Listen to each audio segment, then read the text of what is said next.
Hello everybody, welcome to the next lecture. तो चलिए guys, अब हम देखते हैं कि हम लाइन का जो परफेक्ट फिट है वो कैसे निकालेंगे। तो जैसा कि गाइस मैंने आपको बताया कि हमें एक ऐसी लाइन निकालनी पड़ेगी जिस जिस जिससे आने वाली जो भविष्यवाणी होंगी हर लैपटॉप के लिए, उन प्राइजेस की भविष्यवाणी का जो डिफरेंस होगा उनके एक्चुअल प्राइजेस से वो सबसे कम होगा। ठीक है। तो गाइस हमें पता है कि अगर अभी हम हमारे पास जो भी लाइन अभी हमने रैंडमली ली है उसकी इक्वेशन क्या है, तो गाइस उसकी इक्वेशन है y hat equals to x+2। ठीक है। ये हमारी वो लाइन है जिससे हम लैपटॉप के प्राइस की भविष्यवाणी निकाल सकते हैं। ठीक है। तो गाइस अब मैं एक एग्जांपल लेता हूँ कि जैसे मान लीजिए मेरे पास एक टेबल है और इस टेबल में मेरे पास दो कॉलम्स हैं, एक्स और वाई। ठीक है। और गाइस बेसिकली इस पूरे टेबल में से जो ऊपर का 70% हिस्सा है, ठीक है, जिसको मैं ट्रेनिंग डाटा कहता हूँ, क्योंकि इसी डाटा से मैं अपनी लाइन की बेस्ट फिट निकालूंगा, तो मैं यही डेटा बाहर निकाल लेता हूँ। और जो नीचे का डेटा है गाइस, क्योंकि वो इस्तेमाल नहीं होगा मेरी लाइन की बेस्ट फिट निकालने में, वो इस्तेमाल होगा ये चेक करने में कि जो मैंने बेस्ट फिट निकाली है वो सही में बेस्ट फिट है कि नहीं है। बस ये चेक करने में यूज होगा। तो गाइस जो ऊपर का डाटा है मेरा, यानी कि ये वाला हिस्सा जिसको मैं ट्रेनिंग डाटा कह रहा हूँ, सिर्फ अभी मैं इसी को बाहर लेगा। तो मेरे पास अभी ट्रेनिंग डाटा है। तो गाइस मान लीजिए मेरे पास लेट्स से 1000 रोज का डाटा है, ये पूरा, मतलब क्रॉस वैलिडेशन और ट्रेनिंग मिला करके। ठीक है, 1000 रोज का डाटा है।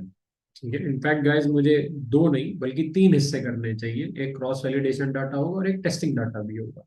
तो इसके नीचे आप मान लीजिए 10% हिस्सा है जो टेस्टिंग डाटा वाला है। ये टेस्टिंग डाटा डाटा वाला हिस्सा है, यानी कि इसमें भी दो कॉलम होंगे। तो टेस्टिंग डाटा वाला हिस्सा होगा ये। और ये कुल मिलाकर के पूरा 1000 रोज का मेरा डाटा है। ठीक है।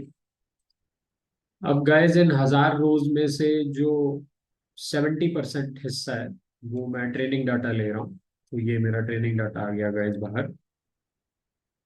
ठीक है, एक्स और वाई। ओके। इसके नीचे 20% था जिसको मैं अभी आगे जा करके सीबी डाटा लेने वाला हूँ, जो कि मेरा क्रॉस वैलिडेशन डाटा था। और जो रिमेनिंग 10% हिस्सा था वो टेस्टिंग डाटा होने वाला है। That is going to be the testing data. ठीक है। तो सबसे ऊपर वाला हिस्सा है मेरा ट्रेनिंग डाटा वाला, इसमें दो कॉलम्स हैं, एक्स और वाई। और जैसा कि गाइज आपको पता है कि एक्स वाले कॉलम में मेरे हर लैपटॉप के अंदर लगे गए लगाए गए प्रोसेसर का मॉडल नंबर है। ठीक है। तो गाइज आप मान लीजिए कि ये 700 रोज है मेरे पास। ठीक है। 700 इसलिए क्योंकि गाइज ट्रेनिंग डाटा मैंने 70% ले रखा है। तो 1000 में से 70% रोज अगर आप लेते हैं तो वो 700 रोज होंगी। उसके नीचे की जो 200 रोज है वो क्रॉस वैलिडेशन डेटा के अंदर है, क्योंकि उसका जो फ्रैक्शन ले रखा है मैंने वो 0.2 ले रखा है, यानी कि 20%। और जो सबसे नीचे की 100 रोज बचेंगी, यानी कि 10% जो फ्रैक्शन मैंने ले रखा है, वो मेरा टेस्टिंग डाटा है। ओके। तो 700 रोज का डाटा है मेरे पास बेसिकली यहाँ पे एक्स और वाई कॉलम्स के अंदर। और यहाँ पे मेरे पास x1 है, x2 है, डॉट डॉट डॉट x700 है। ठीक है। यानी कि अलग अलग लैपटॉप्स में लगाए जाने वाले मेरे पास प्रोसेसर्स हैं, उनका मॉडल नंबर है, जैसे कि 753। ठीक है। 765, 365, 565, इस तरीके से। और यहाँ पे गाइस मेरे पास अ, उन लैपटॉप्स की एक्चुअल कीमत है ठीक है, तो ये डाटा मैंने बाहर सर्वे करके कलेक्ट किया है। तो जैसे पहले लैपटॉप की कुछ कीमत रही होगी गाइस, तो Y1 होगी, दूसरे लैपटॉप की कीमत Y2 होगी। उसी तरीके से जो मेरा सबसे लास्ट लैपटॉप होगा ट्रेनिंग डाटा में, उसकी कीमत होगी Y7। ठीक है। अब गाइस, आपको ये पता है कि हमारे पास ऑलरेडी एक लाइन भी है, ये रही हमारी लाइन। ठीक है, तो एक कीमत हम इससे भी निकाल सकते हैं, जो कि हमारी कीमत की भविष्यवाणी होगी, वो हम इससे भी निकाल सकते हैं।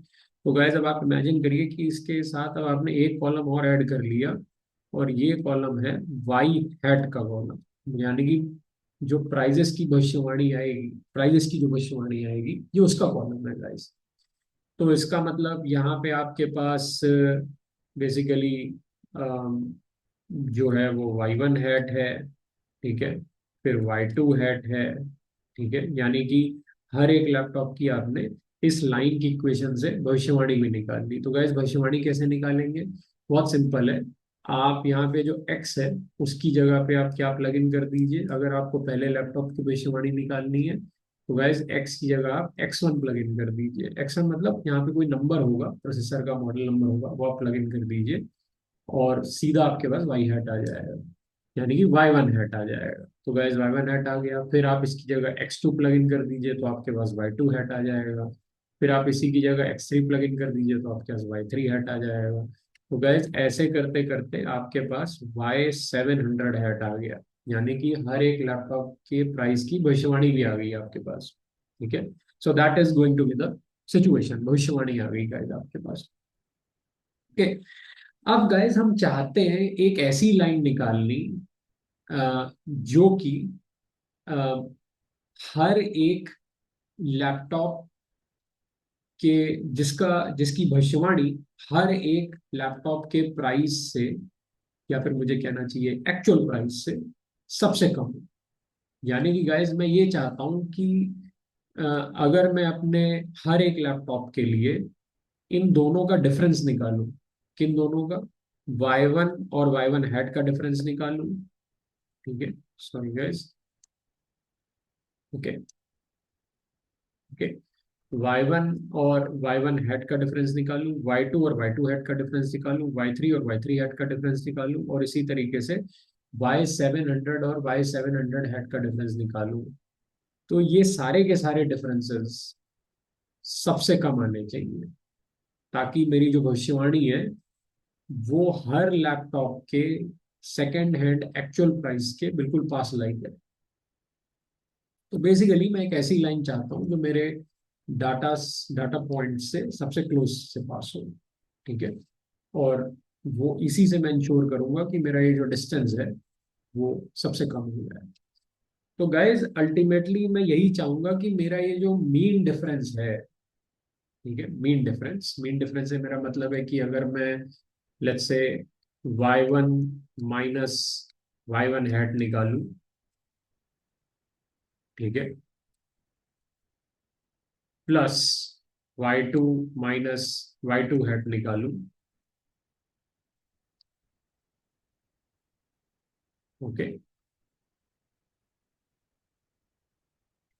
Plus dot dot dot dot dot YN minus YN hat निकालूं, या Y700 कह लीजिएगा, इस N यहाँ पे 700 है हमारा, तो Y700 माइनस Y700 हैट निकालूं। ठीक है,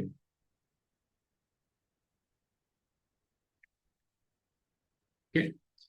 ये जो मीन डिफरेंस है, तो गाइज मैंने अपने हर लैपटॉप के लिए उसके प्राइस की भविष्यवाणी से उस लैपटॉप के एक्चुअल प्राइस का डिफरेंस निकाला, जो कि आप देख पा रहे हैं, ये हर एक डिफरेंस है 700 लैपटॉप से, तो मेरे पास 700 डिफरेंसेस है। और गाइज, मैंने उसका ले लिया मीन।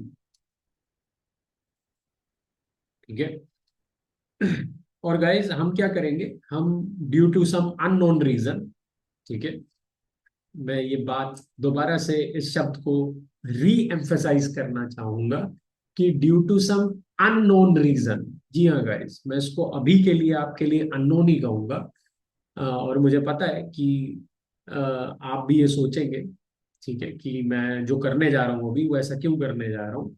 और आपको सोचना भी चाहिए, क्योंकि यही तो ब्यूटी है कि मशीन लर्निंग में बहुत सारी ऐसी चीजें हो रही हैं जिनको अगर आप देखेंगे तो आप अपने आप से पूछेंगे कि इसने ऐसा क्यों किया।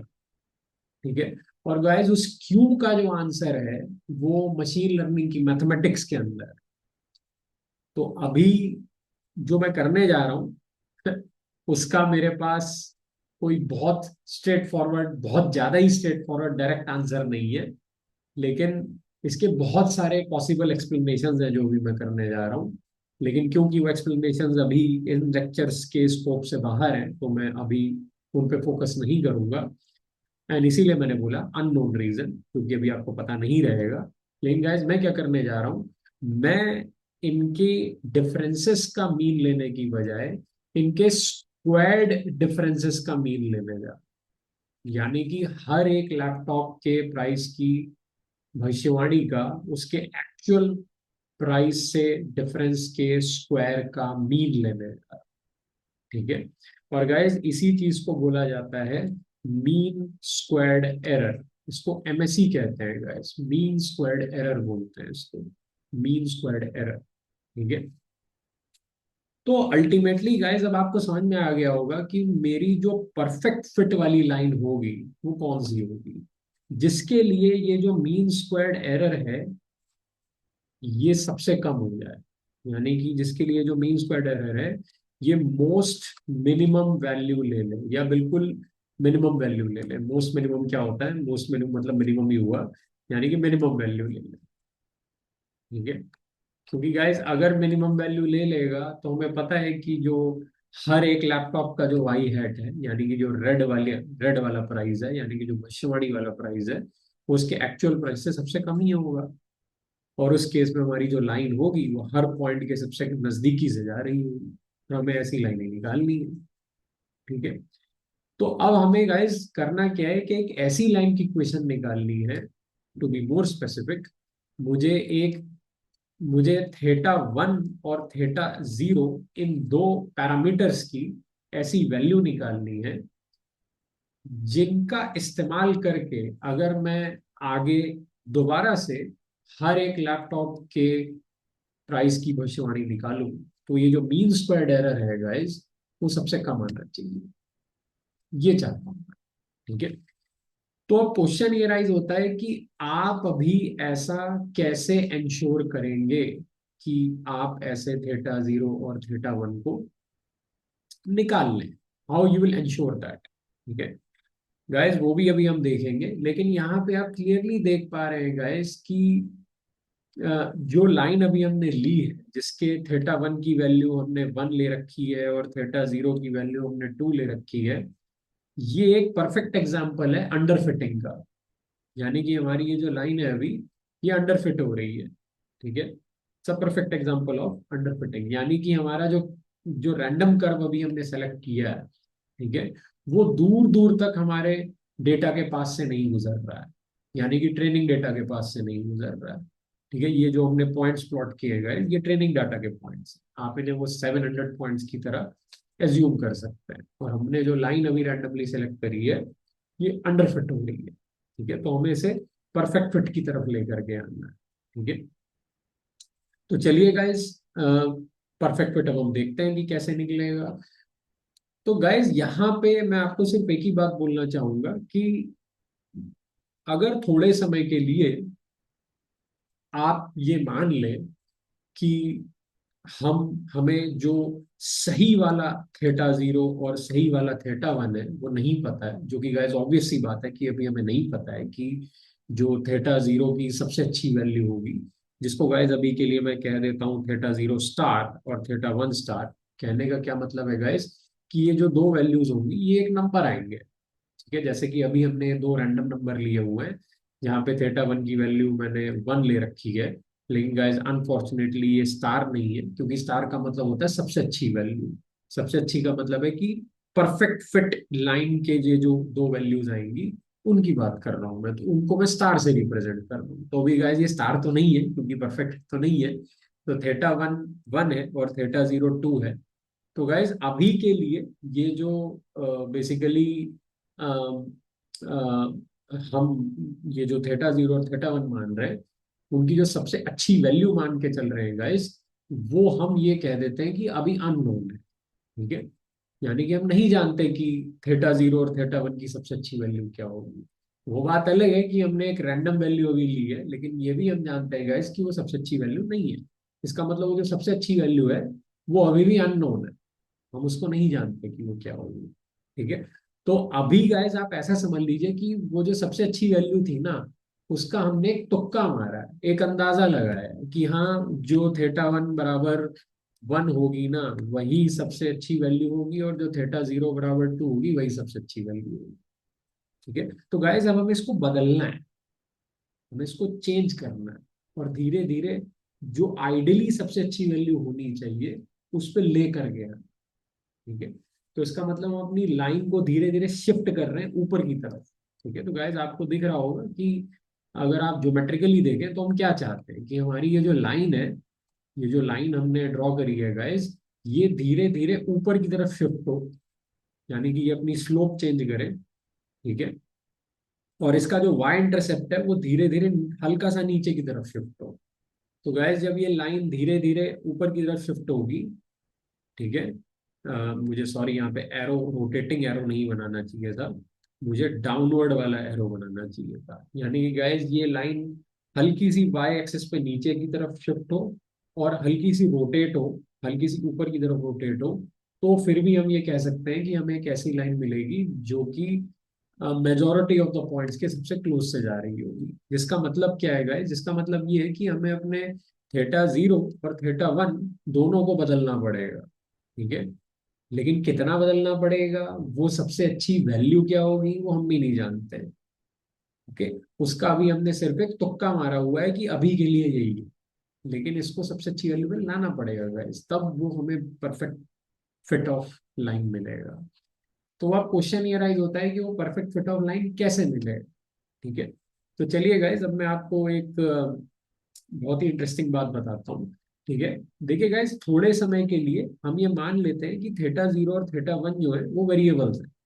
वेरिएबल्स मतलब इनकी वैल्यू बदली जा सकती है, जो कि गाइस हमें करना भी है, हमें इन दोनों की वैल्यू बदलनी है। तो आप थोड़े समय के लिए जो Y one hat, Y two hat, Y seven hundred hat, ये जो भी हमने निकाले हैं ना, आप इनकी जगह पे थेटा जीरो और थेटा वन की जगह वैल्यूज मत प्लग इन करिए अभी, वन और टू मत प्लग इन करिए। हम स्टार्ट तो यहीं से करेंगे, लेकिन अभी आप ये वैल्यूज प्लग इन मत करिए। आप ऐसा समझ लीजिए कि ये फॉर्मूला जब आप ओपन करते हैं, ठीक है, ये फॉर्मूला जब आप ओपन करते हैं गाइस, तो इस फॉर्मूले के अंदर आपको नंबर्स नहीं मिल रहे बल्कि एक फॉर्मूला लिखा हुआ है। ठीक है, यानी कि कहने का क्या मतलब है गाइस, कि जब आप इस मीन स्क्वायर्ड एरर के फॉर्मूले को ओपन करते हैं, तो अभी यहाँ पे आपको हर एक लैपटॉप का प्रिडिक्टेड प्राइस नहीं दिख रहा है, जो कि वन और टू प्लग इन करने से आएगा, बल्कि फॉर्मूला दिख रहा है। कहने का क्या मतलब है गाइस, कि इसके अंदर अभी कुछ ऐसा लिखा हुआ है, वाई वन माइनस, और गाइस यहाँ पे आप एक ब्रैकेट लगा लीजिए, और यहाँ पे लिखा हुआ है theta zero plus theta one into x one लिखा हुआ है। एक्स वन मतलब पहले लैपटॉप के प्रोसेसर का जो मॉडल था, जो भी वो नंबर था वो लिखा हुआ है, और स्क्वायर हो रखा है यहाँ। ठीक है, प्लस ऐसे ही करते करते गए सबके साथ हो रखा है, यानी कि वाई सेवन हंड्रेड माइनस, ठीक है, theta zero plus theta seven hundred into x seven hundred का स्क्वायर। ठीक है, एंड डिवाइडेड बाई सेवन। ठीक है, अब कुछ ऐसा सीन है, यानी कि अब मैं वहां पे थेटा जीरो और थेटा वन की जगह वन और टू अभी प्लग इन नहीं कर रहा हूँ, क्योंकि मैंने इनको वेरिएबल माना हुआ है, ये कॉन्स्टेंट्स नहीं है गाइस। हालांकि हमने इनकी कुछ वैल्यू ली है अभी, थेटा वन की वन ली है, थेटा जीरो की टू ली है, लेकिन गाइस क्योंकि ये वैल्यूज बदलेंगी, ये वेरी करेंगी, तो इसका मतलब ये दो वेरिएबल्स ही है। ठीक है, और गाइस अगर अगर आप इस समय एक ग्राफ प्लॉट करें, ठीक है, मैं दोबारा से रिपीट करता हूँ गाइस, अभी अगर आप सोचिए ये फॉर्मूला है आपके पास, तो गाइज आपको अच्छे से पता है कि इस फॉर्मूले में हमारे पास कई चीजें ऐसी भी हैं जो कॉन्स्टेंट्स है, जो नंबर्स है, जो हमें पहले से पता है। और वो क्या क्या है गाइज?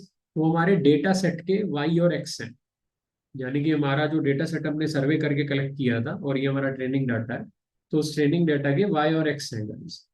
तो हर स्क्वायर टर्म में आपको वाई और एक्स मिल जाएंगे आपकी टेबल से। तो इसका मतलब यहाँ पे वो नंबर रखे हुए हैं।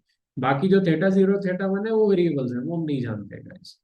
तो अब अगर गाइज आप इमेजिन करिए कि आप अगर अपने इस पूरे फॉर्मूले का एक ग्राफ बनाएं, ठीक है? ये भी एक फंक्शन है गाइस, मीन स्क्वायर्ड एरर भी एक फंक्शन है। और गाइस हम जानते हैं कि फंक्शन अक्सर किस चीज का फंक्शन होता है? वेरिएबल्स का फंक्शन होता है। ठीक है, हमने मैथ्स में ये चीज पढ़ी हुई है कि फंक्शन जब भी होता है तो किस चीज का फंक्शन होता है? किसी ना किसी वेरिएबल का फंक्शन होता है। यानी कि जैसे कि हम मैथ्स में भी पढ़ा करते थे कि y बराबर एफ एक्स, ऐसा करके लिखते थे हम लोग। तो हम कहते थे कि x एक वेरिएबल है और y जो है वो x का फंक्शन है। ठीक है, तो उसी तरीके से गाइज अब हमारे पास सोचिए कितना बड़ा फॉर्मूला है, ठीक है, मीन स्क्वायर्ड एरर की फॉर्म में, जिसमें 700 स्क्वायर टर्म्स आ रहे हैं और नीचे एवरेज हो रहा है। तो गाइज ये भी एक फंक्शन है, लेकिन ये किस चीज का फंक्शन है? ये भी अपने वेरिएबल्स का फंक्शन है। तो गाइज इस फंक्शन के अंदर वेरिएबल्स क्या है? क्या x1 x2 x3 वेरिएबल्स हैं? नहीं guys, x1 x2 x1 x2 x3 तो कॉन्स्टेंट्स हैं। यानी कि हमारे डेटा सेट के जो हर लैपटॉप के प्रोसेसर के मॉडल्स हैं वो तो कॉन्स्टेंट्स हैं। तो वेरिएबल्स क्या है गाइस? वेरिएबल्स है theta one and theta zero.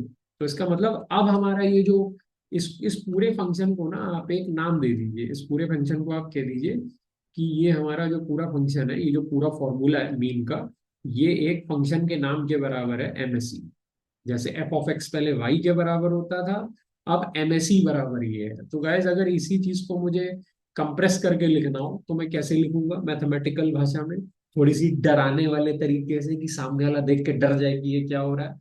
तो गाइज मैथ्स में यही होता है, चीजें बहुत सिंपल हैं लेकिन उसको ऐसे लिख दिया जाएगा कि आप देख के डर जाओगे ये क्या चीज है। तो गैस है कुछ भी नहीं।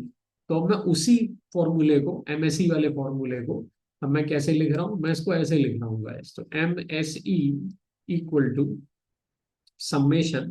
समेशन का क्या मतलब होता है गैस? समेशन वहां पे लगाया जाता है जहां पे बहुत सारी चीजें ऐड हो रही हैं।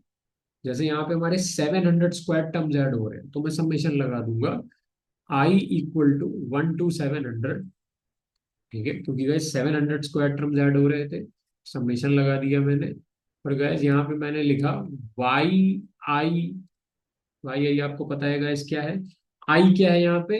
आई हमारे डेटा सेट की हर एक रो का नंबर। यानी कि रो नंबर वन, तो उस पर पहले लैपटॉप का डाटा पड़ा होगा, रो नंबर टू उस पर दूसरे लैपटॉप का डाटा पड़ा होगा। तो आई हमारा कौन से रो नंबर से कौन से रो नंबर तक जाएगा? वन से लेकर के 700 रो नंबर तक जाएगा। तो I is the row number. तो वाई आई का क्या मतलब है गाइस? आईएथ रो, या जो जिस भी रो की हम बात कर रहे हैं उस रो के लैपटॉप की एक्चुअल कीमत, ये हमारी वाई आई माइनस। ठीक है, और आप यहाँ पे लिख दीजिए guys theta zero plus theta one into x one i लिख देता हूँ गाइस मैं। ठीक है, या फिर मैं यहाँ पे एक्स वन आई नहीं लिखता हूँ, सॉरी गाइस, मैं यहाँ एक्स आई लिख देता हूँ। ठीक है, और इसका मैंने स्क्वायर ले लिया। ठीक है, तो एक्स आई क्या हो गया गाइस? जैसे वाई आई आईएथ रो वाले लैपटॉप का प्राइस था, वैसे एक्स आई क्या हो गया? उसी आईएथ रो वाले लैपटॉप का प्रोसेसर मॉडल नंबर हो गया। ठीक है, एंड डिवाइडेड बाई 700। तो गाइस अब मैं इस एमएससी को क्या लिख सकता हूँ? ये एमएससी किस चीज का फंक्शन है? ये एमएससी थेटा जीरो और थेटा वन का फंक्शन है। थेटा जीरो और थेटा वन का फंक्शन है, क्योंकि यही दो चीजें अभी ऐसी हैं जो बदलेंगी। अभी हमने इनकी वैल्यू तो ले रखी है वन और टू, लेकिन गाइस ये वैल्यूज आगे चेंज होंगी। तो इसका मतलब ये फिक्स नहीं रहेंगे, ये कभी ना कभी आगे जा करके फिक्स होंगे। अभी तो फिक्स नहीं है, ये चेंज होंगे, क्योंकि ये सबसे अच्छे वाले थेटा जीरो और थेटा वन नहीं है। ठीक है, तो अब ये मेरा फंक्शन थेटा जीरो और थेटा वन का फंक्शन हो गया गाइस। ठीक है, अब गाइस मैं आपको बताता हूँ कि अगर आप इसका ग्राफ बनाइए, ठीक है, तो गाइस जैसे हम यूजली y बराबर एफ एक्स का जब ग्राफ बनाते हैं तो हम कैसे बनाते हैं? हम y एक्सिस पे y ले लेते हैं और x एक्सिस पे x ले लेते हैं। ऐसे ही बनता है हमारा y equal to F X का ग्राफ। अगर हमारा कोई फंक्शन है y, जो कि सिर्फ एक ही वेरिएबल का फंक्शन है, x का फंक्शन है, तो उस पर दो एक्सेस आ जाती है। लेकिन गाइज अब आप देख सकते हैं कि हमारा एक फंक्शन है MSE, ठीक है, हमारा एक फंक्शन है MSE, जो कि अब एक नहीं बल्कि दो वेरिएबल्स का फंक्शन है, थेटा जीरो और थेटा वन का फंक्शन है। तो गाइज अब कितनी एक्सेसेस आ जाएंगी? अब तीन एक्सेसेस आ जाएंगी, यानी कि गाइज इसका जो ग्राफ बनेगा वो एक 3D ग्राफ बनेगा। यानी कि यहाँ पे तीन एक्सेसेस आ जाएंगी। तो एक आपकी आ जाएगी MSE, जो कि Z एक्सेस मान लीजिए आप। एक आपकी आ जाएगी थेटा जीरो, जो कि आप X एक्सेस मान लीजिए। और गाइज एक आपकी आ जाएगी थेटा वन, जो कि आप वाई एक्सेस मान लीजिए। तो आपके पास यहाँ पे तीन एक्सेस आ रही हैं, ठीक है, MSE, थेटा जीरो और थेटा वन। ओके। अब गाइस देखिए, ये मैथ का एक बहुत ही, मैं कहूँगा कि एक ऐसा टॉपिक है जो शायद आप लोगों ने अपने हाई स्कूल में पढ़ा हो, लेकिन अगर आपने नहीं पढ़ा है तो मैं आपको बता देता हूँ कि गाइस जब भी किसी फॉर्मूले में स्क्वायर हो रहा होता है ना, जैसे यहाँ पे देखिए ऊपर ये जो हमारा मीन स्क्वायर एरर फंक्शन है, इसमें स्क्वायर हो रहा है, ठीक है। तो गाइस जब भी किसी फॉर्मूले में स्क्वायर हो रहा होता है तो उसका जो जो ग्राफ बनता है, ठीक है, ये डिग्री टू पॉलिनोमियल है गाइस, इसमें स्क्वायर हो रहा है, ठीक है। तो सॉरी गाइस, अभी आप इसको डिग्री टू पॉलिनोमियल मत भूलिए, आप बस इतना कहिए कि ये अभी स्क्वायर हो रहा है। तो ये जो फॉर्मूला है ये स्क्वायर की फॉर्म में। तो गाइस जब भी हमारा कोई फॉर्मूला स्क्वायर की फॉर्म में होता है, ठीक है, और जब आप उसका ग्राफ बनाते हैं गाइस, तो वो जो ग्राफ आता है वो पैराबोलिक शेप में आता है। पैराबोलिक शेप में, पैराबोलिक शेप का मतलब यहाँ पे ये है कि अगर अभी मैं इस पैराबोला को यहाँ पे बनाऊं तो गाइस इसका ग्राफ कैसा आएगा? इसका ग्राफ एक कटोरे जैसा आएगा। जैसे आपके घर पे किचन के अंदर कटोरे जैसे बर्तन होते हैं, तो बिल्कुल आप वैसा ही इसका ग्राफ समझ लीजिए। इसका ग्राफ एक कटोरे जैसा आएगा। तो गाइस अभी मैं अगर इसका MSE का ग्राफ बनाऊं, ठीक है, थेटा जीरो की अलग अलग वैल्यूज लूं और थेटा वन की अलग अलग वैल्यूज लूं, ठीक है, और इन वैल्यूज को अगर मैं इन दो एक्सिस पे चेंज करता चला जाऊं, ठीक है, और गाइस उसके बाद मेरे पास बहुत सारे पॉइंट्स आएंगे, क्योंकि देखिए XI तो मुझे पता है किस किस लैपटॉप का कौन कौन सा प्रोसेसर का मॉडल है, YI भी मुझे पता है कि किस किस लैपटॉप का की कितनी कितनी प्राइस है, ठीक है। तो ये दो चीजें तो फिक्स है, ठीक है। लेकिन गाइस बस इस पूरे फॉर्मूले में अगर मैं बार बार थेटा जीरो थेटा वन बदलता जाऊं, तो मुझे हर बार MSE की एक वैल्यू मिलेगी। तो इसका मतलब मुझे बहुत सारे पॉइंट्स मिलेंगे, और गाइस अगर मैं उन सारे पॉइंट्स को ज्वाइन कर दूं तो मुझे जो ग्राफ मिलेगा गाइस वो कटोरे जैसा ग्राफ आएगा, वो कुछ ऐसा आएगा, कटोरे जैसा ग्राफ आएगा, ठीक है। It will be something like this. मैं काम करता हूँ, मैं एक्सेस को यहाँ से गायब कर देता हूँ, क्योंकि आपको प्रॉपर ये कटोरा जैसा दिखना चाहिए, नहीं तो आप कहोगे ये क्या हो रहा है, ठीक है। ये कटोरे जैसा ग्राफ आता है, देखिए, ठीक है। So this is like a bowl, ठीक है। और गाइस आप क्लियरली देख सकते हैं कि हमें कैसी लाइन ढूंढनी थी। हमें एक ऐसी लाइन ढूंढनी है जिससे कि ये जो मीन स्क्वायर्ड एरर है ये हमें सबसे कम वैल्यू दे। सबसे कम वैल्यू क्यों देगा गाइस मीन स्क्वायर्ड? हम ऐसी लाइन क्यों ढूंढना चाहते हैं जिससे हमें मीन स्क्वायर्ड एरर की सबसे कम वैल्यू मिले? हम, क्योंकि गाइस उससे क्या होगा कि अगर मीन स्क्वायर्ड एरर की सबसे कम वैल्यू मिलेगी तो जाहिर सी बात है कि हर एक लैपटॉप के लिए जो स्क्वायर्ड डिफरेंस आ रहा है उसकी भविष्यवाणी और एक्चुअल प्राइस के बीच में, वो सबसे कम हो जाएगा। और वो सबसे कम कब होगा गाइस? वो सबसे कम तभी होगा जब हमें एक ऐसी लाइन मिल रही होगी जो कि हर पॉइंट के बिल्कुल सबसे पास से जा रही होगी, और वही हमें ढूंढनी थी। लेकिन कमाल की बात यह है कि ऐसी लाइन के लिए मीन स्क्वायर्ड एरर की वैल्यू भी सबसे कम हो जाएगी। तो गाइस इसका मतलब इस ग्राफ को देख करके आपको काफी हद तक ये भरोसा हो गया होगा कि जरूर एक ना एक ऐसी मीन स्क्वायर्ड एरर की वैल्यू जरूर होगी जो सबसे कम आ रही होगी। और गाइस वो बॉटम में जो मैंने पॉइंट बनाया है ये होगी वो वैल्यू। और गाइस वो वैल्यू भी किसी ना किसी एक थेटा जीरो या थेटा वन के आंसर के लिए ही आ रही होगी। किसी एक स्पेसिफिक थेटा जीरो की वैल्यू और किसी एक स्पेसिफिक थेटा वन की वैल्यू के लिए ये MSE वाली वैल्यू आ रही होगी, ठीक है।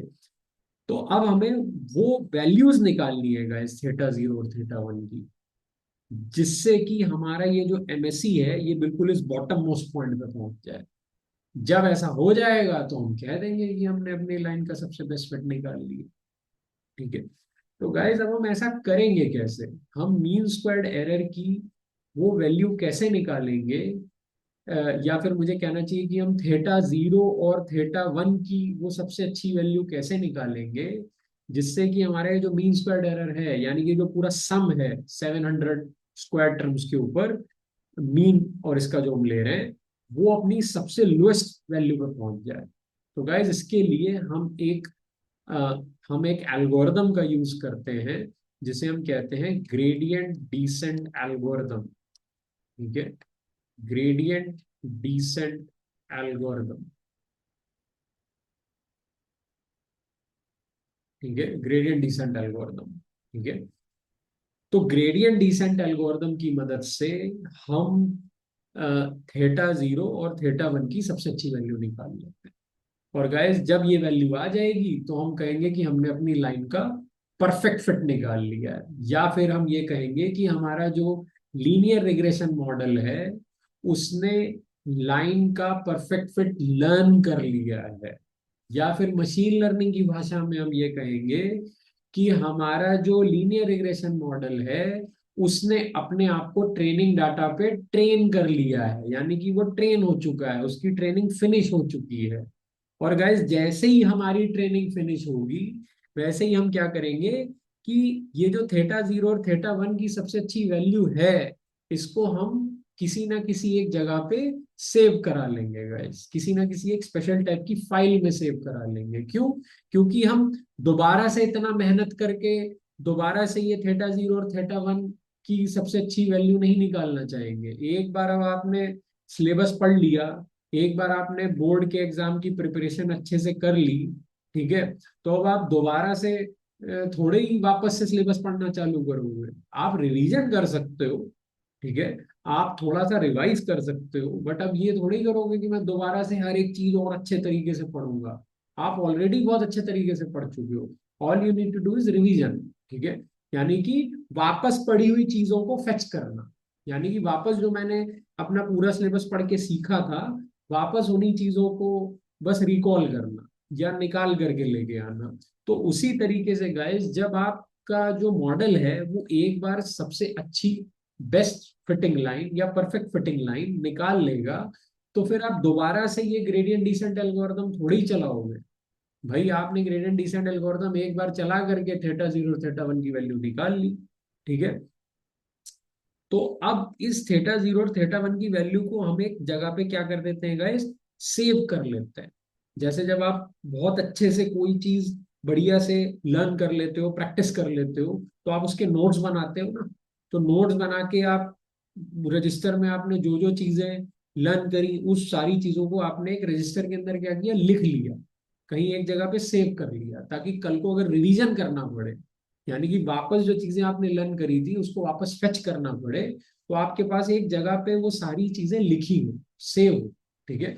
तो गाइज उसी तरीके से जो ये हमने परफेक्ट फिट ऑफ लाइन निकाला है, जो कि हमारे थेटा जीरो और थेटा वन की सबसे अच्छी वैल्यू होगी, उसको भी गाइज हम क्या करेंगे, एक फाइल के अंदर सेव कर लेंगे, जिसे हम कहते हैं पिकल फाइल। ठीक है। एक फाइल के अंदर सेव कर लेंगे जिसे हम कहते हैं पिकल फाइल। ठीक है। और इस पिकल फाइल का हम एक नाम दे देंगे। ठीक है। तो गाइस जैसे कंप्यूटर के अंदर डॉक एक्स फाइल होती है जो कि वर्ड डॉक्यूमेंट की फाइल होती है, एक्सेल फाइल होती है जिसको हम dot XL S x file बोलते हैं। ठीक है। उसी तरीके से गाइस पाइथन प्रोग्रामिंग में एक पिकल फाइल होती है जिसको हम डॉट पी के एल फाइल कहते हैं, डॉट पी के एल फाइल। ठीक है। और जैसे आप किसी भी फाइल का कोई नाम दे सकते हो, जैसे कि मान लीजिए आपने रेज्यूमे बनाया अपना, तो आपने उसका नाम दे दिया रेज्यूमे डॉट डॉक एक्स।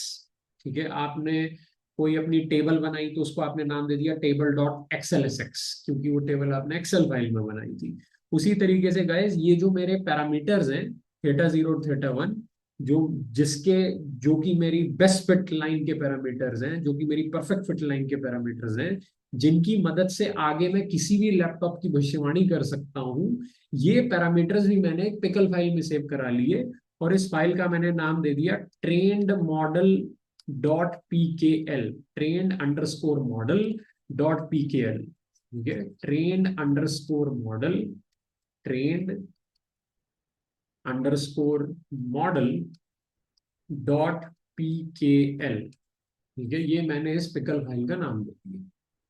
ठीक है, तो गाइज ये पिकल फाइल सेव हो गई मेरे पास। ठीक है, अब मैं कभी भी चाहूंगा कि अगर मान लो मुझे अपनी परफेक्ट फिट लाइन से किसी और लैपटॉप के प्राइस की भविष्यवाणी करनी है, तो गाइज मुझे दोबारा से अब ये थेटा जीरो और थेटा वन की सबसे अच्छी वैल्यू निकालने के लिए ग्रेडियंट डिसेंट एल्गोरिदम चलाने की जरूरत नहीं है, क्योंकि ये जो सबसे अच्छी वैल्यूज मैंने ग्रेडियंट डिसेंट से निकाली थी, ये ऑलरेडी मैंने एक फाइल के अंदर सेव करा रखी है। भाई अगर मैंने ऑलरेडी जब पहली बार बोर्ड के एग्जाम की प्रिपरेशन करने के लिए अच्छे से तैयारी करी थी, तो मैंने रजिस्टर में सारे नोट्स बना लिए थे। ठीक है, अब मैं दोबारा से सारे नोट्स थोड़ी ही बनाऊंगा, मेरे पास एक बार नोट्स बने हुए हैं, अब बस मुझे उन्हीं नोट्स को वापस से एक बार पढ़ना है। तो गाइस उसी तरीके से एक बार जब मैंने थेटा जीरो और थेटा वन की सबसे अच्छी वैल्यू ग्रेडियंट डिसेंट एल्गोरिदम से निकाल ली और उनको मैंने पिकल फाइल में सेव करा लिया, तो अब ये मेरी परफेक्ट फिट लाइन है मेरे पास। अब मैं दोबारा से क्यों निकालूं परफेक्ट फिट लाइन, वो भी ग्रेडियंट डिसेंट एल्गोरिदम से, जो कि ऑलरेडी मैं निकाल चुका हूँ और मैंने नोट्स बना रखे हैं इस पिकल फाइल की फॉर्म में। तो बस अब मैं इन्हीं नोट्स को वापस उठा करके किसी नए लैपटॉप की प्राइस की भविष्यवाणी कर सकता हूँ। ठीक है, बस मुझे इस फाइल को रीड कराने की देर है। ठीक है, तो अब गाइज हम इसको ऐसे सेव कर लेंगे और फिर हम क्या करेंगे गाइज, अब ये चेक करने के लिए कि ये जो हमने परफेक्ट फिट लाइन जो है वो निकाली है, या जितनी हमने तैयारी करी है बोर्ड के एग्जाम की, उसकी चेकिंग भी तो करनी पड़ेगी कि वो तैयारी कितनी अच्छी है। क्या वो जो परफेक्ट फिट हमने निकाला है, क्या वो बहुत अच्छा है क्या? वो कैसे करेंगे गाइस? सैंपल पेपर सॉल्व करके करेंगे, यानी कि हमें एक मॉक एग्जाम देना होगा। मॉक एग्जाम कैसे दोगे? मॉक एग्जाम के लिए क्या करोगे गाइस, कि अब ये जो तैयारी आपने कर ली थी, ये जो नोट्स आपने बनाए थे, ठीक है, अब इन नोट्स को रिवाइज करके आप सैंपल पेपर सॉल्व करोगे। तो नोट्स तो है हमारे पास, यानी कि पिकल फाइल तो है हमारे पास, इसके अंदर परफेक्ट फिट तो है ही हमारी लाइन का। ठीक है, तो अब हम क्या करेंगे कि हम अपने क्रॉस वैलिडेशन डाटा पे जाएंगे। ठीक है, we will go to over cross validation data. हम अपने क्रॉस वैलिडेशन डाटा पे जाएंगे। ठीक है, तो क्रॉस वैलिडेशन डाटा भी गाइस हमारा एक टेबल की फॉर्म में है। ठीक है, उसमें भी दो कॉलम्स होंगे, यानी कि एक एक बेसिकली एक्स वाला कॉलम होगा और एक वाई वाला कॉलम होगा। एक्स वाले कॉलम में ये टोटल जो गाइस हमारी टेबल होगी, ये 200 रोज की टेबल होगी। ठीक है, ठीक है, 200 रोज की टेबल होगी। अब गाइस एक्स वाले कॉलम में 200 लैपटॉप्स के अलग अलग हमारे पास क्या पड़े होंगे, अलग अलग प्रोसेसर के मॉडल नंबर पड़े होंगे। और वाई वाले कॉलम में हमारे पास अलग अलग लैपटॉप्स के एक्चुअल प्राइजेस पड़े होंगे। ठीक है, तो गाइज अब हम क्या करेंगे, हम बेसिकली इस पे भी क्या करेंगे, मीन स्क्वायर्ड एरर कैलकुलेट करेंगे। मीन स्क्वायर्ड एरर कैलकुलेट करेंगे, लेकिन ट्रेनिंग नहीं करानी है अब, यानी कि ग्रेडियंट डिसेंट एल्गोरिदम रन नहीं करना है, बस मीन स्क्वायर्ड एरर कैलकुलेट करना है। यानी कि गाइस थेटा वन और थेटा जीरो तो हमने जो सबसे अच्छे निकाले थे वो पिकल फाइल में सेव करा लिए थे, तो नोट्स तो हमारे पास बने हुए हैं। अब आपको वापस वो नोट्स खोलने पड़ेंगे, यानी कि अब आपको वापस उस फाइल को रीड करवाना पड़ेगा। और रीड करवा करके गाइस आपके पास क्या आ जाएगी, जो सबसे अच्छे थेटा जीरो और थेटा वन थे उसकी वैल्यू आ जाएगी, यानी कि थेटा जीरो स्टार आ जाएगा आपके पास और थेटा वन स्टार आ जाएगा, जो सबसे अच्छे पैरामीटर्स थे आपके, जो परफेक्ट फिट लाइन के पैरामीटर्स आपने निकाले थे, जो स्लो परवा इंटरसेप्ट निकाला था, वो फाइल में सेव था। फाइल को आपने लोड करवाया, लोड करवा के आपके पास ये पैरामीटर्स आ गए, ग्रेडियंट डिसेंट चलाने की जरूरत नहीं है अब आपको। और गाइज अब आप क्या करेंगे कि इन पैरामीटर्स की मदद से आप क्रॉस वैलिडेशन डाटा के जो लैपटॉप्स थे उसके ऊपर क्या निकालेंगे, मीन स्क्वायर्ड एरर कैलकुलेट करेंगे गाइस। ठीक है, मीन स्क्वायर्ड एरर यानी कि summation I equal to 1 to 200, क्योंकि गाइस क्रॉस वैलिडेशन डेटा में हमारे पास 200 लैपटॉप्स थे, तो 1 to 200।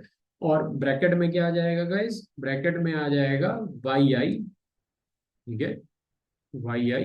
गाइस ये कौन से वाई आई की बात कर रहा हूं मैं, ये वाई वाले कॉलम के वाई आई की बात कर रहा हूँ, यानी कि Y1 Y2 Y3 dot dot dot Y200 minus bracket, ठीक है, थेटा जीरो स्टार, यानी कि जो भी हमने पिकल फाइल से जो रीड करे हैं अपने पैरामीटर्स जो लोड किए हैं, वही सीधा आप यहाँ पे ले लीजिए, theta zero star plus theta one star, ठीक है, इनटू एक्स आई, यानी कि क्रॉस वैलिडेशन डाटा के ये जो आपके X1 X2 X3 ये जो अलग अलग सेकंड हैंड लैपटॉप के प्रोसेसर मॉडल नंबर थे, उनको यहाँ पे ले लीजिए और गाइस यहाँ पे आप लगा दीजिए स्क्वायर, ठीक है, डिवाइडेड बाई 200, ठीक है। तो गाइज ये जो आपने मीन स्क्वायर्ड एरर निकाला है, ये किस पे निकाला है, ये क्रॉस वैलिडेशन डाटा पे निकाला है, ये मीन स्क्वायर्ड एरर,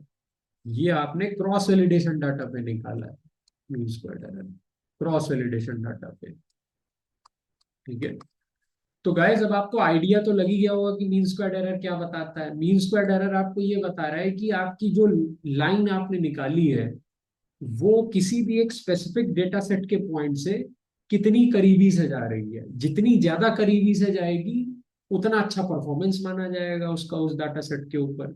तो गाइज अब आप मुझे बताइए कि आप कैसे स्टूडेंट को अच्छा मानेंगे, जो जो सिलेबस की तैयारी करके गया और जब उसका मॉक एग्जाम लिया गया, या जो सिलेबस की तैयारी करके गया और उसी सिलेबस में से उससे क्वेश्चंस पूछ लिए गए और उस पे वो 100 आउट ऑफ 100 ले आता है, लेकिन जैसे ही वो मॉक एग्जाम देता है जहां पे क्वेश्चंस का पैटर्न थोड़ा सा अलग हो जाता है, और क्वेश्चंस थोड़े अलग टाइप के होते हैं, और वो वहां नंबर अच्छे नहीं ला पाता। एक तो ऐसा स्टूडेंट है, और दूसरा स्टूडेंट है जो सिलेबस में पूछे गए क्वेश्चंस हैं उनको बहुत अच्छे से भले ही ना सॉल्व कर पाए, लेकिन क्रॉस वैलिडेशन डाटा पे, यानी कि जो सैंपल पेपर्स हैं उस पे वो 100 आउट ऑफ 100 लेकर के आ रहा है, ठीक है। तो गाइज वो स्टूडेंट ज्यादा अच्छा माना जाएगा, क्योंकि उस स्टूडेंट ने उन क्वेश्चंस पे भी बहुत अच्छा परफॉर्म किया जो सिलेबस में से नहीं आए थे या जो आउट ऑफ सिलेबस आए थे। तो गाइज हम भी यूजली यही देखना पसंद करेंगे कि भाई अगर हमारी जो परफेक्ट फिट लाइन है वो मीन स्क्वायर्ड एरर की वैल्यू अगर क्रॉस वैलिडेशन डाटा पे टेस्टिंग डाटा के ट्रेनिंग डाटा के कंपैरिजन में भी कम देती है, ठीक है। तो let me just be more elaborate guys. देखिए आपको अच्छे से पता है कि जब हमने ट्रेनिंग खत्म करी अपने ट्रेनिंग डाटा पे, यानी कि जब हमने परफेक्ट फिट निकाला, तो गाइस परफेक्ट फिट निकालने के बाद हमारी ट्रेनिंग डाटा पे मीन स्क्वायर्ड एरर की एक सबसे कम वैल्यू आ रही होगी जो कि यहाँ कहीं आ रही होगी, ठीक है। ये कुछ एक नंबर आएगा गाइस, ठीक है। तो मान लीजिए ये वैल्यू आपकी आ रही थी 0.523, कुछ इस तरीके की वैल्यू आ रही थी, ठीक है। तो इसका मतलब, या फिर आप मान लीजिए कि ये जो, हाँ, या मान लीजिए कि ये वैल्यू आ रही थी आपकी, ये कुछ आ रही थी 0.523, ठीक है। तो इसका मतलब गाइज हमारा जो स्टूडेंट है, या फिर मुझे कहना चाहिए कि हमारी जो परफेक्ट फिट लाइन है, उसने जब सिलेबस में से क्वेश्चंस पूछे गए तो उसने 52.3% मार्क्स स्कोर किए, ठीक है, 52.3% मार्क्स स्कोर किए।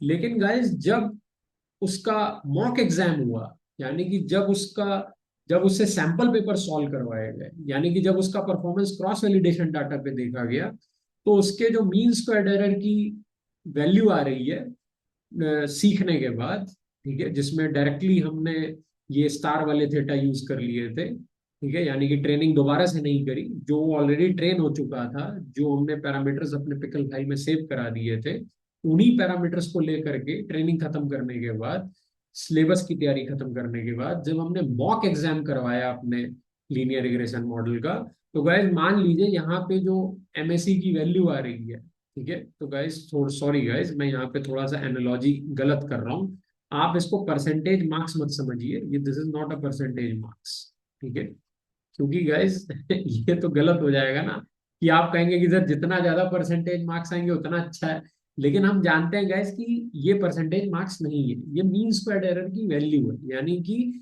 मीन स्क्वायर्ड का मतलब भविष्यवाणी वाले प्राइस और एक्चुअल प्राइस के बीच के डिफरेंस का मीन है। तो वो डिफरेंस जितना कम होगा, उतना अच्छा माना जाएगा, यानी कि मीन स्क्वायर्ड एरर जितना कम होगा उतना अच्छा माना जाएगा।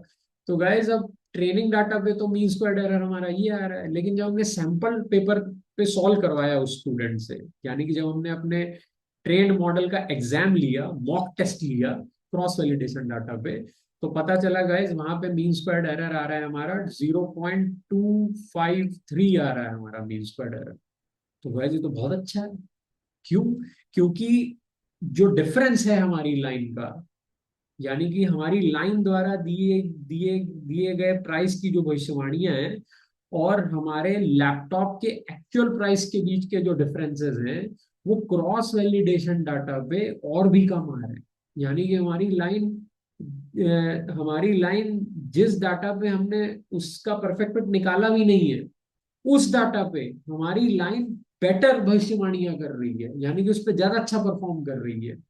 यानी कि एक ऐसा स्टूडेंट जिससे आउट ऑफ सिलेबस क्वेश्चंस पूछे गए, वहां पे वो ज्यादा अच्छा परफॉर्म कर रहा है। ठीक है। तो गाइज ये ज्यादा अच्छी चीज मानी जाएगी। ठीक है।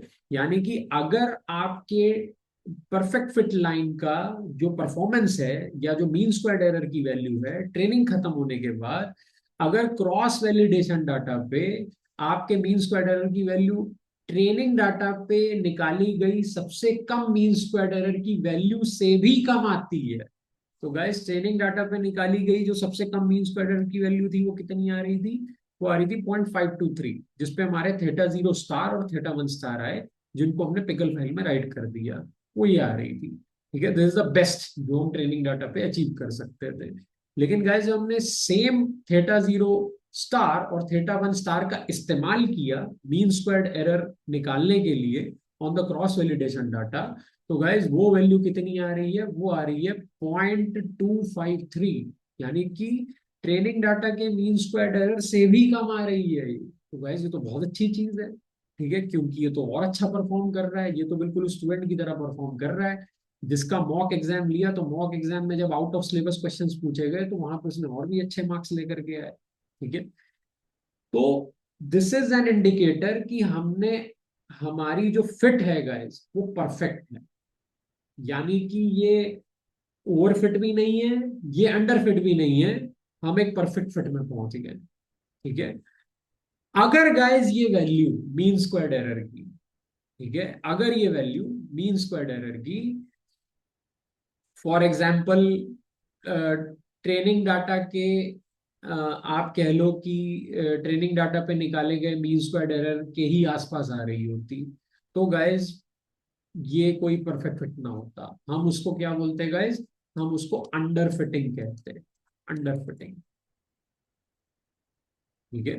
तो इसका मतलब ये वैल्यू जो हमने क्रॉस वैलिडेशन डाटा पे निकाली है, मीन स्क्वायर्ड एरर की वैल्यू, ये अगर ट्रेनिंग डाटा पे निकाले गए मीन स्क्वायर्ड एरर की सबसे कम वैल्यू के आसपास ही आ रही होती, तो गाइस फिर हम कहते हैं कि हमारा जो मॉडल है या हमारा जो लीनियर रिग्रेशन मॉडल है वो अंडर फिट कर रहा है। ठीक है।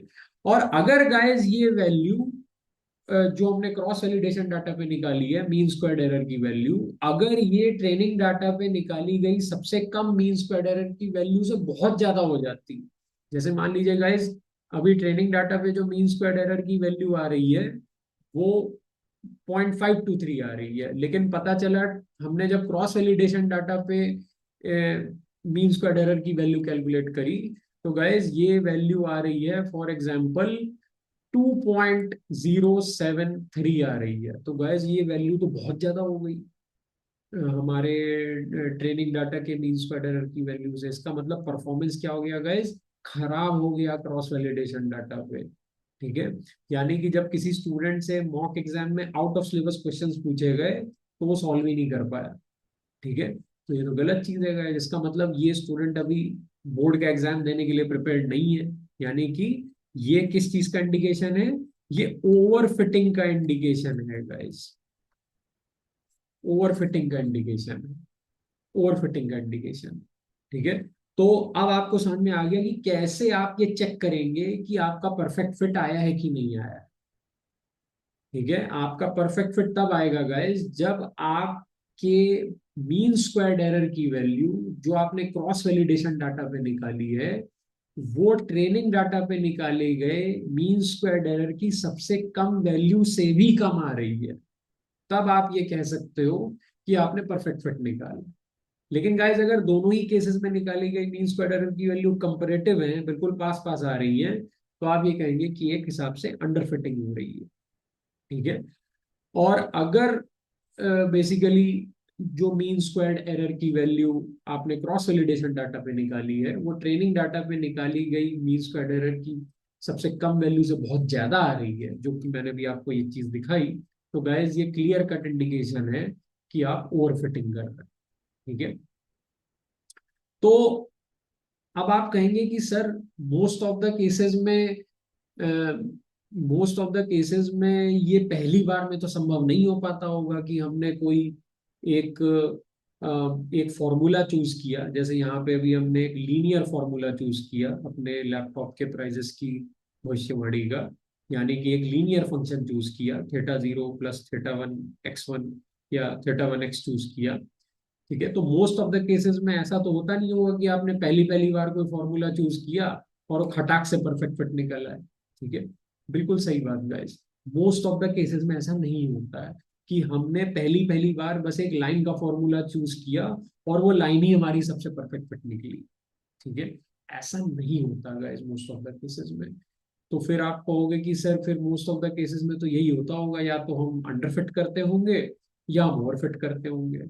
ठीक है। बिल्कुल सही बात guys, most of the cases में यही होता है कि हम अंडर फिट करते हैं या ओवर फिट करते हैं। तो अब आप कहोगे कि सर क्या आप हमें कुछ ऐसा अब आप मुझे ये बताइए कि क्या काम करना ज्यादा आसान है, अंडर फिटिंग से परफेक्ट फिट तक जाना ज्यादा आसान है या ओवर फिटिंग से परफेक्ट फिट तक आना ज्यादा आसान है। ठीक है। यानी कि अगर आप अंडर फिटिंग कर रहे हैं, गलती से आपने एक ऐसा फॉर्मूला चूज कर लिया जो कि अंडर फिट कर रहा है, तो क्या उस अंडर फिटिंग से परफेक्ट फिट पर तक जाना ज्यादा आसान है, या आप गलती से आपने कोई ऐसा फॉर्मूला चूज कर लिया जो ओवर फिट कर रहा है और ओवर फिटिंग से परफेक्ट फिट तक आना ज्यादा आसान है, क्योंकि गैस पहुंचना तो उनको परफेक्ट फिट तक ही है। तो इसका बिल्कुल सिंपल सा गाइस मैं आपको आंसर दे देता हूं, ओवर फिटिंग से परफेक्ट फिट तक आना ज्यादा आसान, रैदर देन अंडर फिटिंग से परफेक्ट फिट तक जाना। ठीक है। तो इसीलिए गाइस कभी भी अगर आपको लगता है कि मैं एक ऐसा जो है मैंने एक ऐसा फॉर्मूला चूज किया है भविष्यवाणी करने के लिए जो कि अंडर फिट कर सकता है, तो गाइस आप ऐसा फॉर्मूला चूज मत करिए, आप ऐसा फॉर्मूला चूज करिए जो ओवर फिट करे। ठीक है। और फिर गाइस अभी हम आगे के लेक्चर्स में कुछ ऐसी टेक्निक्स पढ़ेंगे जिससे कि ओवर फिटिंग के इफेक्ट को धीरे धीरे कम करते करते करते करते करते हम परफेक्ट फिट पे ले आएंगे। तो इसका मतलब ओवर फिटिंग से परफेक्ट फिट पे लाना ज्यादा इजी काम है, रेदर देन अंडर फिटिंग से परफेक्ट फिट तक जाना। ठीक है। तो हमेशा कोशिश करिए कि आप अपने किसी भी मॉडल को अगर करना ही चाहते हैं तो ओवर फिट करिए, और फिर उस ओवर फिटिंग को घटाने के लिए कुछ टेक्निक्स होती हैं गाइस, उनका इस्तेमाल करेंगे हम, जिन्हें हम रेगुलराइजेशन टेक्निक्स कहते हैं, जिनकी मदद से हम ओवर फिटिंग को परफेक्ट फिट तक ले जाएंगे। ठीक है। तो गाइज अभी मैंने सिर्फ ये एग्जांपल लिया था कि हमने जो परफेक्ट फिट लाइन निकाली, अब भगवान जाने हमारे केस में परफेक्ट फिट लाइन क्या करेगी, ये ओवर फिट करेगी कि अंडर फिट करेगी, हम भी नहीं जानते। ठीक है। लेकिन गाइज इससे सिंपल फॉर्मूला तो कुछ हो नहीं सकता। ठीक है। अब x की पावर 1 है इस फॉर्मूले के अंदर, आप जीरो तो कर नहीं दोगे, तो फिर इसका मतलब ये है कि आप किसी लैपटॉप के प्राइस की भविष्यवाणी निकालने के लिए उसके एक भी फीचर का इस्तेमाल नहीं कर रहे हो, लैपटॉप के अंदर लगे हुए प्रोसेसर के मॉडल तक को आप अकाउंट में नहीं ले रहे हो, तो गैस वो तो फिर बिल्कुल ही गलत हो जाएगा। ठीक है। तो इसका मतलब प्राइस जो होता है किसी ना किसी चीज का, वो तो उस चीज के अंदर लगी हुई मशीनरी के ऊपर डिपेंड करता है, तो कोई ना कोई एक इनपुट फीचर तो आप लो ही ना। ठीक है। तो इसका मतलब ये तो सबसे सिंपल हमारा मॉडल है, पावर 1 वाला मॉडल। तो गाइज यूजली जो बिल्कुल सिंपल मॉडल्स होते हैं वो या तो परफेक्ट फिट होंगे या अंडर फिट होंगे। ठीक है। और गाइज मेरा पर्सनल एक्सपीरियंस ये कहता है कि in all the real life scenario, जब जब आप रिग्रेशन मॉडल्स यूज करते हैं किसी चीज की भविष्यवाणी करने के लिए, तो गाइस जो सिंपल मॉडल्स होते हैं वो अक्सर अंडर फिट ही होते हैं। और जाहिर सी बात है, मैंने भी आपको बताया कि अंडर फिटिंग से परफेक्ट फिट तक जाना ज्यादा मुश्किल है in comparison to over fit से परफेक्ट फिट तक आना। तो गाइस कोशिश करिए कि आप सिंपल मॉडल्स इस्तेमाल ना करिए, ठीक है। डिग्री 1 वाले पॉलिनोमियल्स ना यूज करिए, डिग्री 2 वाले या डिग्री 3 या डिग्री 4 वाले पॉलिनोमियल्स का इस्तेमाल करिए जो कि ओवर फिट होंगे। यानी कि टेस्टिंग डाटा पे मीन स्क्वायर्ड एरर का आंसर क्रॉस वैलिडेशन डेटा के मीन स्क्वायर्ड के आंसर से कम है, या फिर क्रॉस वैलिडेशन डेटा पे निकाली गई मीन स्क्वायर्ड एरर की वैल्यू टेस्टिंग डेटा पे निकाली गई सबसे कम मीन स्क्वायर्ड एरर की वैल्यू से ज्यादा आएगी, इन which case it will overfit. और गाइस फिर उस ओवरफिटिंग को हम घटाएंगे यूजिंग रेगुलराइजेशन टेक्निक्स, जिनके बारे में मैं आगे के अपकमिंग लेक्चर्स में बात करूंगा। Okay, so I guess guys आपको कॉन्सेप्ट बिल्कुल क्लियर हो गया होगा। That's it for this lecture guys, thank you.